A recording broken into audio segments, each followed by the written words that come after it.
Salat menjaga kualitas puasamu. Assalamualaikum warahmatullahi wabarakatuh. Bismillahirrahmanirrahim. Innal hamdalillah nahmaduhu wa nasta'inuhu wa nastaghfir wa na'udzu billahi ta'ala min sururi anfusina wa min sayyiati a'malina. May yahdihillahu fala mudilla lahu wa may yudlil fala hadiya lahu. Asyhadu an la ilaha illallah wahdahu la syarika lahu wa asyhadu anna Muhammadan abduhu wa rasuluhu la nabiyya ba'dah. Qala Allah Ta'ala fi kitabihil karim, ya ayyuhalladzina amanu taqullaha haqqa tuqatih wa la tamutunna illa wa antum muslimun. Ya ayyuhan nasu taqu rabbakumul ladzi khalaqakum min nafsin wahidah wa khalaqa minha zawjaha wa batha minhuma rijalan katsiran wa nisaa'a wattaqullaha alladzi tasaaluna bihi wal arham innallaha kana 'alaikum raqiba.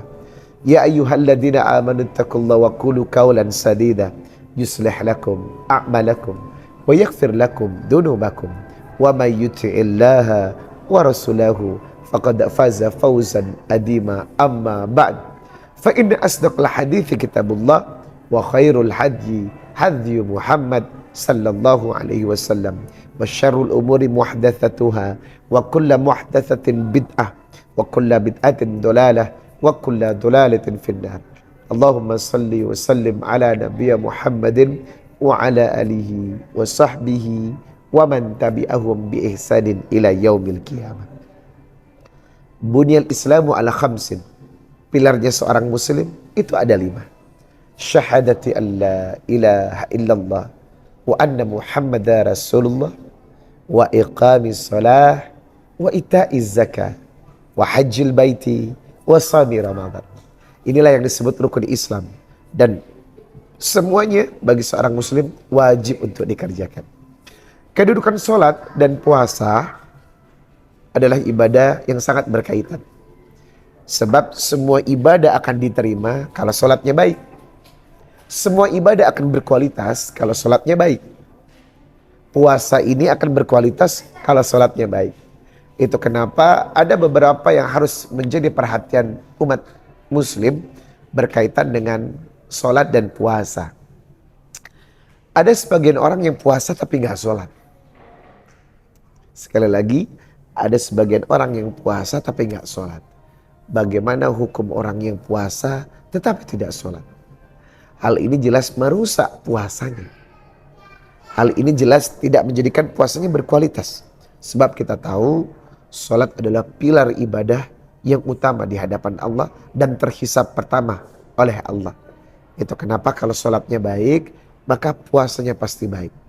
Kalau sholatnya berkualitas, maka puasanya pasti berkualitas. Nah teman-teman, semaksimal mungkin menjaga kualitas puasa harus juga menjaga kualitas sholat. Karena ibadah puasa tidak akan pernah baik kalau sholat kita tidak baik. Itu kenapa ketika seseorang mampu menegakkan sholat dengan sempurna, dengan baik, sesuai dengan syariat, mengikuti Rasulullah Sallallahu Alaihi Wasallam, ittiba' Nabi, maka insya Allah dia akan dimudahkan oleh Allah untuk mengerjakan ibadah-ibadah lainnya menjadi sempurna dan lebih baik. Allah akan memberikan kekuatan hidayah untuk mengerjakan ibadah-ibadah lainnya akan lebih sempurna dengan baik. Itu kenapa kaitannya sholat sangat menentukan ibadah-ibadah lainnya, termasuk menentukan ibadah kualitas puasa. Teman-teman yang dirahmati Allah Subhanahu wa Ta'ala, oleh sebab itu di bulan Ramadan ada 3 prinsip yang harus dijaga dengan baik. Karena ini adalah klimaks dari ibadah Ramadan agar kita sukses. Yang pertama adalah man shoma ramadhana imanan wa ihtisaban ghufira lahu ma taqaddama min dambi. Siapa yang berpuasa karena iman dan mengharap keridhaan Allah, maka dosanya akan diampuni. Nah setelah penyebutan puasa, Nabi melanjutkan dengan sholat sunnah. Man qama ramadhana imanan wa ihtisaban ghufira lahu ma taqaddama min dambi. Siapa yang menjaga sholat malam karena iman, ikhlas ridho karena Allah, maka Allah akan mengampuni dosanya.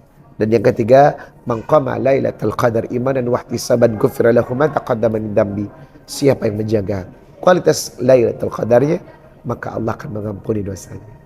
Nah, 3 hadis ini, puasa, sholat, dan Lailatul Qadar adalah orientasi ibadah yang menentukan kualitas Ramadan seseorang.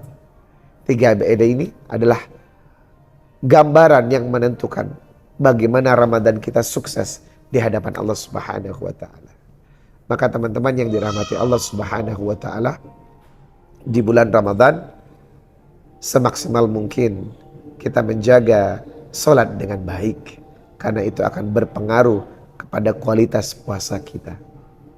Jaga sholat berjamaah, karena untuk laki-laki mendapatkan tugas untuk memakmurkan masjid. Innama ya'muru masajidallah man amana billahi wal yawmil akhir wa aqama shalah wa ata zakah wa lam yahsha illallah. Maka orang-orang yang memakmurkan masjid tergolong orang-orang yang beriman kepada Allah dan hari akhir. Ia tidak pernah takut kepada apapun selain takut kepada Allah. Maka memakmurkan masjid dengan sholat adalah tugas kita di bulan Ramadan, yang nantinya harus kita jaga keistiqomahannya setelah Ramadan usai. Yang kedua adalah semaksimal mungkin menikmati kelezatan dalam sholat. Karena banyak orang sholat tetapi tidak menikmati kelezatannya. Sedangkan bagi seseorang yang dekat kepada Allah dan beriman, ia merasakan lezatnya dalam beribadah. Ketika Anda dan saya mampu sudah pada taraf menikmati lezatnya beribadah, maka kita akan bisa merasakan bagaimana kekuatan ibadah untuk kehidupan kita. Teman-teman yang dimuliakan Allah Subhanahu wa taala, yang ketiga adalah semaksimal mungkin mengikuti sallu kama ra'aitumuni usalli. Sifat salat Rasulullah sallallahu alaihi wasallam, hal ini akan menunjang ritme kualitas puasa, sebab kualitas salat yang mengikuti jejak Nabi. Nah, yang keempat yang harus kita jaga adalah khusyuk, selalu khusyuk. Maka ketika menjaga kualitas salat dengan baik, insya Allah akan terjaga kualitas puasa kita. Assalamualaikum warahmatullahi wabarakatuh.